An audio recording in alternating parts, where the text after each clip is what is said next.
So hello mga ka-G. Nandito po kami ngayon sa Harrods Market, Saudi Arabia. Yan po. Ito po yung number 1 na pinupuntahan ng mga Pilipino dito sa Saudi Arabia, sa Harrods Market. Alam nyo kung bakit? Kasi dito lahat ng mga klase ay branded at mga magaganda pa. Kung sa atin ay ukay-ukay. Yan mga ka-G. Titingin nga kami ng sapatos. Ayun.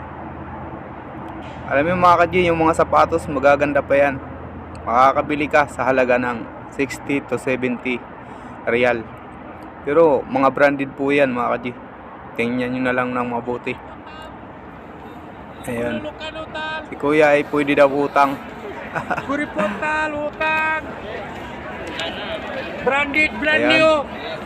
Ang ganda nga Very dito big mga offer ka-G. discount. Ayan, tumingin niya kami ng mga bag. Kuha lang namin yan mga ka-G sa 25 SR.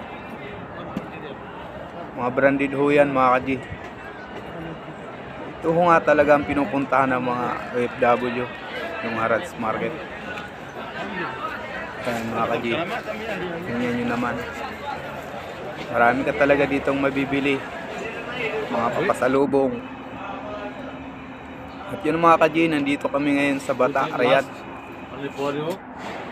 Nandito kami sa Villaggio Mall. Ayan mga ka-G, pababa na kami. At alam nyo mga ka-G, pag pumasok ka dito parang nasa Baclaran ka lang. Meron ditong Cartimar, meron ditong Makati Shopping.